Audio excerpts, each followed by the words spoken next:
Last episode, we pretty much got through the bulk of the January transfer window and the new first month of a brand new year. We have got one more game left in January. We'll finish that one up, head over to February, where it's going to be a pretty damn packed month. Look at the games that we all have. Arsenal. Then we got two legs against Porto, of course, in the Europa League, Manchester United, and Spurs in the Carabao Cup final. Massive, massive month coming up. I did in the last episode sign a centre-back on a pre-contract. If you didn't see, Dan Axel Zagardu, who's like 86 rated. He'll join us next season, which amazing pickup. But one area that I really wanted to strengthen was my backup goalkeeper. Look, we've had Ryan Schofield as our backup for the longest of time. I've given him some drills. It looks like he's very much hit his ceiling. I don't even see him getting 75, 76. He's not a promising player anymore. I really wanted to get someone that's around mid-70s to high 70s as my backup, and still someone that can play second fiddle to Mark Travers. And I think the time has just come. Now, I didn't have any players, any goalkeepers in my shortlist. My youth academy has one goalkeeper in it, and he's like 55 rated, so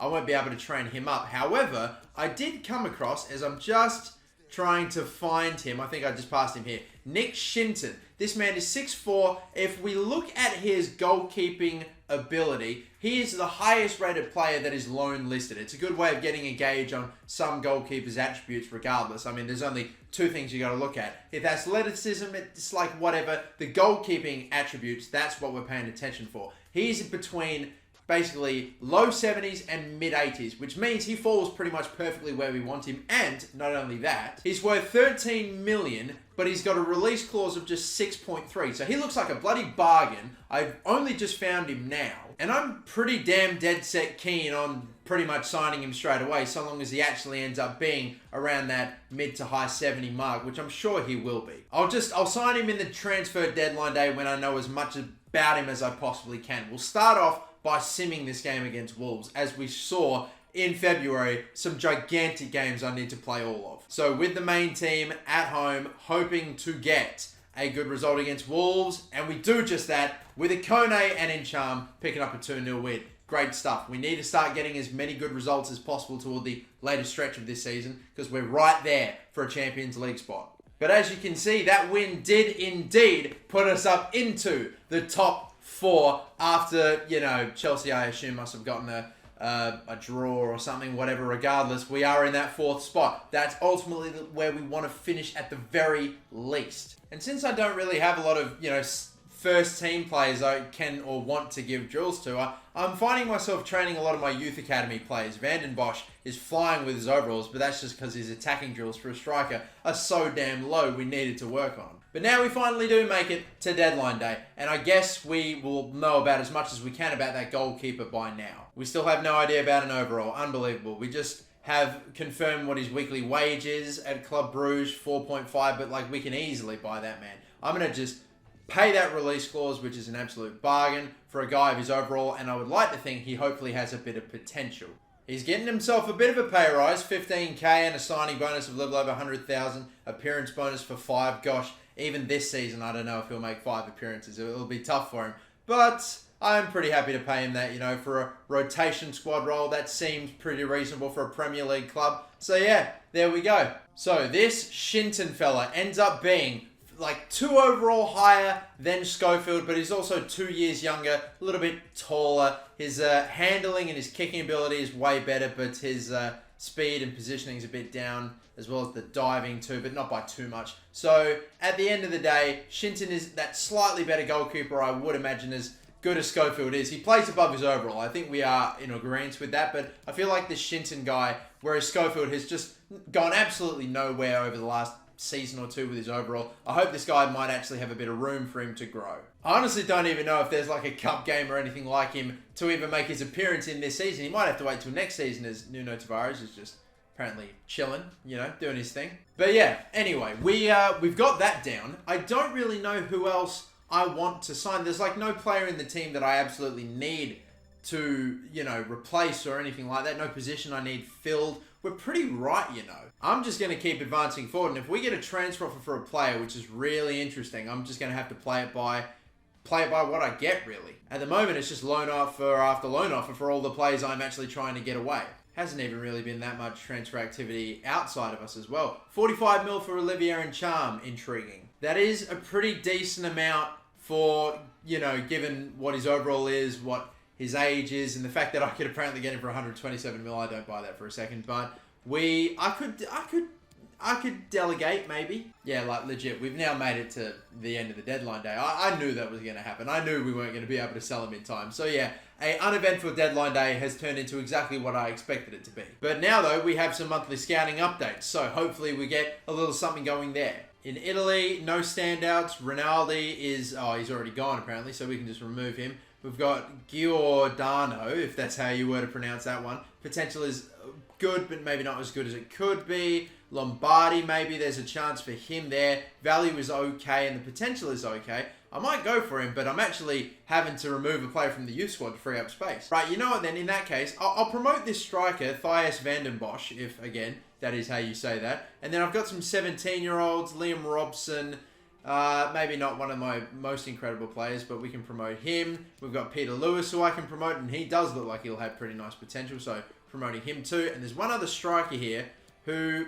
Potential-wise, again, good. Overall-wise, I'm not sure. But Hugo Vera, I'll bring him up as well. So that frees up some space. In Argentina, I see Luis Fuentes here. Potential is not good. The overall looked great, but sadly not. Have some players with nice potential. Look at this Nunez guy. He looks terrific. But again, the overall and the value is quite low. And in England, the overalls look good, especially this one bloke, Sean Lewis. But you look at the potential. And again, we've been teased a bit here. Great overall, but the potential is just shocking. And the value too as well for 300k. When you've got a max overall of possibly 76, that is, yeah, it hurts. It hurts because he's nowhere even close to that. But now we move on from signing players, from youth transfers and youth scouting and everything. We get into our first game that we'll play of the day against Arsenal. Big game this. They're the team that are currently in 6th place. We're in 4th. And again, we are not within, safe enough distance if they beat us. Thilo Kehrer is still not able to play, so we're going to go with this lineup. Mavropanos and Cisse at centre-back. And Charm is still in the starting 11. We couldn't sell him off.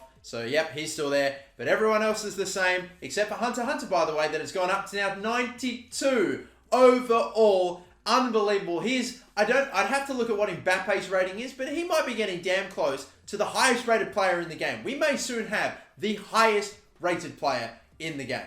That would be a pretty momentous occasion. But for now, we'll kick on with this team against Arsenal at the Emirates. Hopefully another 3 points. Here we go though, Emirates Stadium, taking on Arsenal today. They're a big fan of that boy, aren't they? Is that supposed to be Ian Wright, or I don't think it was. I really doubt it was Thierry Henry. But anyway, the Arsenal team again looking familiar to how I last saw it. I did see, of course, Januzaj, that has very intriguingly ended up in an Arsenal kit. The only real change I've been able to spot, Januzaj going in for Arsenal. But Arsenal are the ones that will get us kicked off in this game. First one of the day we're giving a go at. Ball is going to bounce and sit nicely. Hunter. Oh my god, Elliott's running into the fucking ball. Wow. Okay. That is the game. That's how it is at the moment in this first fucking 20 minutes or so. Again, being just chased down. It feels like this Arsenal team just has a real crazy amount of pace at the moment. Anytime I get forward, they chase me down and give me no space. Although, we got a man here in Adelaide that can just try to lace one out and beat Leno, but he gets fingertips on it, and that's going to be just a corner. Back for him. Little spin. Fucking made a mockery of that, didn't I? Jesus. Elliot, just put it away yourself if you can. Oh, that's wide. And I think that'll be. Alright then. Half time. It just was taking a piss for the first half of this half, I would say. But then we started to get it going. But man, it just feels like a waste, that half. We just had too many shenanigans. Yes. Hunter. Do we just try to knock it past? Yeah, we do. Oh, that centre-back was going to try something. It didn't work out. And Hunter is off. Oh, he stopped giving chase. He's got to. And he does. No, he doesn't. Oh, no, he doesn't. I thought it was in. Oh, look at Elliot now on the left side. But the defender's going to go with him. They try to play an offside trap. I saw it late. I'm still seeing it late. Oh, goodness. And now Hunter, finally we've got it to him. Finally, we've got it to him. And that is the lead after a little over an hour. We have toiled and worked away for that for so long it feels. Finally, it's there though. We had multiple opportunities to send Jeff Adelaide away, Hunter away. Finally, we got the look though on Hunter's right boot. He had to sort it out between his 2 feet though, but eventually got it off. And that should be 17 in the Premier League now. Those two men are running the show. They just contribute each other. Normally when one scores, the other's got an assist. It's beautiful. Bang, went in for a big slide, collected Corona, really knocked him out there. And geez, I tell you what, that's going to be a card. It's going to be a red card. Wow, I just don't know with this game sometimes, man, I don't. Well, I'm going to get forced into making some substitutions then. I'm replacing both my wingers, basically. We've got Akone and Adelaide coming off. Adelaide's going to be the one sacrificed. Stephen Plaza and Kent coming on to see out the last 10 minutes or so. Ball's whipped in, and it's wasteful. Been a shitty fucking end to the game, that's for damn sure. And I'm literally just holding this up. I'm waiting, and I might... Oh my god, I don't even get that chance. It's all good. It's not a pretty end, but it's the end. 3 points, 1 goal is all it took, and it was all that we could get from this game. But you will take it though. That is 5 points now between ourselves and Arsenal. Brilliant to put more space between us and the teams below us to hope secure that top 4 finish. Brilliant result, lads. Well done. Get in. Considering they made a grand total of 1 attempt on goal, I'm super happy I won that game. But of course, now that I've made a new signing, I'm going to keep getting the bloody questions of, oh, when's your new signing making your debut? And they're not going to stop until eventually he gets it. But this wasn't the appropriate match, although I'm not going to answer with that because I'll apparently get slated for it. Now, this game, though, coming up against Porto, the first leg, that is going to be a big one. It is the first leg, and as I do with most 2-legged fixtures, I sim the first, play the second. On this occasion, the first leg just happens to be the away leg, but I'm still going to give it a go. I'm still going to sim it. With the main team, fingers crossed, I'll take the away draw. Really, I will. Or I'll take the away goal if we can manage it. I'll take 2, actually. That'll do. As Reece James, though, goes down, so it's not all pretty. Tavares grabbed the goal. Akone got another one. It's a week-long injury. He'll miss the next game that we have against Manchester United. That's going to be in between the 2 legs that we play. And I just need to play the Manchester United game too. Premier League for me probably still takes priority. The starting 11 is still going to be a little tired, but I think we can make it work, hopefully,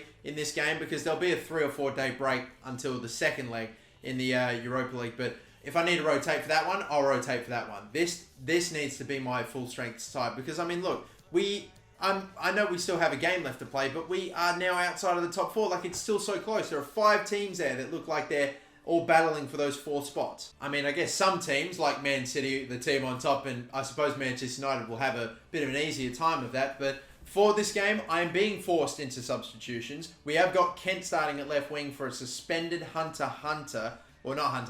a suspended Harvey Elliott, should I say. The midfield trio is still the same, though. The backline's had a bit of a shake-up. 2 new centre-backs, and Jan Valeri starting at right-back, so... Yeah, okay, we're really changing up the backline for this game, and it's definitely not the highest rated team I could be playing. James, obviously, with that injury at right back was unfortunate, but another win here. Keep stacking on the points in the Prem. Keep fighting for a Champions League spot. We're going to have to continue to be brilliant throughout the entirety of the rest of the season to try to make it happen. And again, taking points off of the top teams, the teams above us, that's what's crucial. Returning, though, back home to the TMB Arena to take on Ole Gunnar Solskjaer's Manchester United.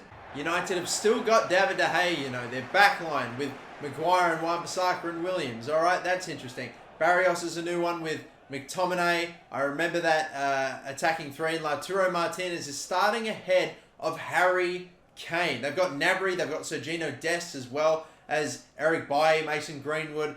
Blah, young players that have only probably gotten better. Damn good team. I can see why they're second. They are chasing Manchester City. I don't know if they'll get there, but let's hopefully really put a dent in their title hopes today. Akone, I don't know if we'll be able to send him past Brandon Williams here, but there might be a chance on for something here. All right, good stuff to bring him in here. Akone, that is a ball. Oh, the woodwork. McTominay clears. Oh, that was such a great delivery. And when I thought it'd be blocked, even on the goal line, I thought this might have been blocked. But if that squeezed in, it would have been gorgeous. Really need to go for the top bins here. A lot of power. Yellow timed. Oh, dear. Needs to be perfect. Really needs to get away from De Gea. Barrios. I'm not going to stay in the way here. Travers needs to make a big save. Through the gap. Just tried to cut that one off. Now Torres. With a ball in, crossed. Cisse. What? Where? Why? How? Okay. Brilliant power on the clearance with the header. How come half the fucking time I go for a header, it doesn't even get even close to that amount of power? That's the clearing ball out the box that I fucking want, but I never get. It always goes straight to an opposition player inside the box and they smash it in for a bullshit goal. But it's 0-0. Got Ryan Kent in. Can see a chance here. Back stick. Header. Oh my god, Hunter. No. If only he could have somehow controlled it, brought it down, gone for a volley.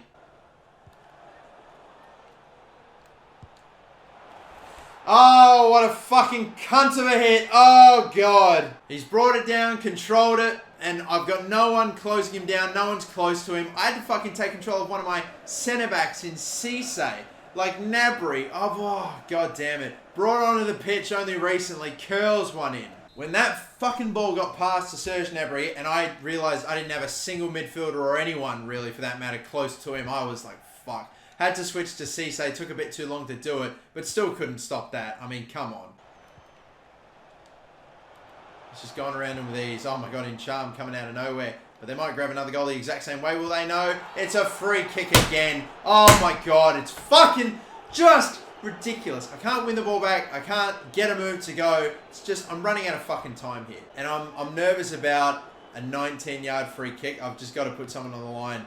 Or get someone in the way. Oh my god, I swear. I went to go to block that with Davies, but some cunt got in his way as well. Kane's just come on and scored. Watch Tom Davies here as I go to run that fucking arsehole. I hope you bloody punched him in the fucking jaw for getting in your way like that. I don't know if there even should have been a free, but laid it off, couldn't block it, and that's over. Haven't been able to get a real good chance in the game for the whole thing. Gnabry curls in that fucking ridiculous effort into the top corner.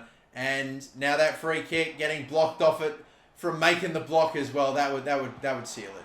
I'm not going to have time. I'm not going to have time to fucking get a winner. Wan-Bissaka, Kent gets it through his legs. Wan-Bissaka cannot be beat. Oh, God. I would have to lose fucking Harvey Elliott today. Wan-Bissaka has had Kent on fucking toast. Good move from Hunter. Does he get a shot off here? It's a fucking wonky-ass shot as well that doesn't even trouble De Gea. And, yeah, pack it up today. We didn't have our best team out there. I don't think it's much of an excuse, but I just wonder if we had our full starting 11, would we have been able to have been a bit more lethal? I can't help but think that we would have. So, yeah, disappointing. Not our best day. Again, we don't seem to do amazing against Manchester United. It's got to be said. We'll kick Liverpool's ass every fucking day, and there are some other teams that we do well against, but just some teams we don't have great records against, and I think Manchester United's one. We lose this, and we probably have lost our spot in the top 4 now. Horrific, not good, not great at all. Just really bad. We get, oh dear, a real fucking shitty performance. I hope to top, so yeah, goddamn. Here's what my starting 11 looks like. It looks like we still have injuries for James and Carrier and Tavares suspended for this next game. Holy fuck, that's my almost entire backline gone. Oh my god. But we have made it now to the second leg, and yeah, we have James back, way too tight to start. Carrier still injured, Tavares, obviously, still suspended. Adelaide and Kone look okay to start, though. It's just going to have to be my backline that's completely fucking changed up. If I'm fucking Porto, I'm seeing that, and I'm getting confidence knowing that my otherwise really strong, sturdy, highly rated backline is being completely, ripped apart here through injuries and suspension, for fuck's sake. So, again, we keep getting questions about this cunt. He will play when he plays. The rotations I'm making for this second leg, though, include Valeri still. Deganek's going to be at centre-back with Mavropanos. Lewis is going in. The back, or should I say front 3 and midfield 3 are the same, albeit some players a bit tired. But at least the attack in the midfield is pretty much unchanged. Good thing we already have the 2-1 lead on aggregate. That's all I can say. Because, yeah, I mean, I really would rate myself to hopefully grab a goal or two today. It's just defensive. We'll just have to rely on our backups for this game big time. To make it to the round of 16. We're not going home with the Europa League just yet. Not this early. I still think, especially with the lead on aggregate that we have, we should see ourselves through. It is going to be a rainy day. The showers are pouring down for this round of 32 second leg in the TMB Arena for Europa League action. Porto are always meant to be one of the best teams in Portugal. As of yet, I've just seen a bunch of generic faces I can't actually recognise. We'll get a look at their team lineup in due course, but how about this? Let's soak up the occasion. First ever knockout European football being held in the TMB Arena, people. Alright, Diogo Liete, I think I do recognise Yanko, their right back. Costa and Andrade up top, I'm maybe a little unfamiliar with. It's definitely not a Porto team that is even remotely close or resembles today's team. With already having the lead on aggregate too, I can't justify not making myself, or not getting myself into the round of 16. Good move, sharp move, you know. And a slide tackle. How about this for a start to the game? Yanko, one of the guys I mentioned that I actually knew, is already the first one to dish out a slide tackle that results in a penalty. Look at this, he's just gone in heavy. Harvey Elliott changing his direction is too quick, and he just rides the challenge, wins the penalty, and it'll be Hunter to take it. You know what I'm going to do too? I'm just going to keep going in this top right-hand corner until it stops working, and it's finally stopped working. Oh my God, what a save. We got it perfect and everything with plenty of power behind it. Wow, that is ridiculously good. What a save. What a save.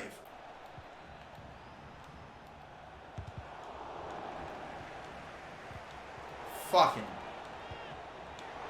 Oh dear, that is lucky. That is so lucky. And unfortunately, you're going to be a little offside there, Hunter. But Elliott's off and away again. Can he win us another penalty? Can he do something better for us? Ikone powers it past! Oh, yes, the defender! And fires it in for 3-1. Come on, I had to get that one off really quick with Jeff Adelaide. And getting it to Ikone, just able to charge on by his defender, has the momentum, and the shot. It curls and slices its way in perfectly. Couldn't take the lead within the first 5 minutes from the penalty spot, but Ikone 2 minutes later though. 3-1, great stuff. Come on, now they need 2. They'll definitely play this one short. And that's just one of the easiest tackles you'll ever see from Olivier Ncham, and he is off. My God, they really had no one back for that corner, did they? He is still going here, but I still have not had any chance to pass it to Jeff Adelaide that whole fucking time. Jeff Adelaide never just broke off or gave me something. I could never knock it ahead of the defender, could never play it short. I literally was stuck running there with no options. Bang. Oh my God, I thought that was going in. Thought that was sailing in for a cracking goal, but it was curling. Oh dear, it was. How did this not go in? I thought that was going to be amazing. That looks like it's clipped through the post. That was nearly unbelievable. Like, that would have been up there, like maybe goal of the season contender. Let's just try to put it in a good area. Get the right player on it, which I don't think is going to happen. Yep, headed very far away. That will do that. We're in the 6th minute for crying out loud of 3. Referee, just blow the whistle. This is getting ridiculous. Finally. There we go. 1-0 lead, 3-1 on aggregate. Just have 45 minutes to see out here. Come on. I'm trying to move players in his way. It just feels like I'm dragging them away, or it's picking the fucking, I don't know, most ridiculous players possible. Thankfully, Travis has got it all covered, though, and I just almost moved out the way of it with him, Mavropanos. There we go. Good. To get it to a player in space, that's what you want. Elliott now. Sharp turn in. One more. I think we've taken too long here. Or maybe not. I think no. Referee just out of sight has given that off. You just knew because he took like an extra touch or something. In the end, it's actually pretty damn close, but I knew. And I think the ideal target there was Hunter anyway. Elliott, now come on. Maybe we can fashion something here. Simple fake shot. That works. Near post. Deflection over the top. Oh, God. Well, I don't know if a goal's going to happen. Another one in this game or not. But if it does, great. If it doesn't, then so be it. The result is surely in the bag. Cisse! Cisse! Even he can't hit it after hitting that so flush from the corner. Are you kidding me? Have a pop. Have a pop! That one's wide too. The finishing is just nothing on target. Nothing bothering the keepers. Every shot that is on target is blocked or something. We move on. It's a 1-0 win at the end of the day. And gosh, even a penalty we had saved. We could have scored so many if we were just, I don't know, better. But it is what it is. It is a 3-1 win on aggregate. We move to the round of 16. The next game in 3 days' time is none other than the Carabao Cup final as well. I would like to think hopefully my starting 11 should still be reasonably fresh for it. I mean, we'll take a look. There are some players that are going to be a bit gassed that I might need to rotate for. But, yeah, I don't know why. I maybe should have been a bit smarter with my rotations, specifically looking at, like, Adelaide and Akone, who I'm probably going to have to start on the bench, really. I've just had a lot of games played in a very short amount of time, and I really haven't been, like, I don't know, on the ball with managing sort of rotation, I guess. I played a full-strength team for literally all 3 of these games because they're all so important now, you know. I mean, Brentford in the round of 16, we can play a second team for and rest up the starting 11 for Man City, as we do see, by the way, that Lille are our opponents in the round of 16. It's another just fucking episode full of super important games coming up, like genuinely. The cup final, knockout stage, Europa League football, and games against big Premier League sides where the points are super valuable. I mean, it does not slow down in this career mode, and I don't imagine it will for a while. But that is going to be the end of this episode though, ladies and gentlemen. Hopefully another title to come in the next episode, but we have to wait and see what happens there. Hopefully it'll be the right result. Hopefully we go back to back. But yeah, we'll wait and see. Till the next episode, my name's Masterbucks. Don't forget to like and subscribe. Check out Masters FC Club Store on themasterbucks.com. Until the next episode, catch you later. Bye-bye.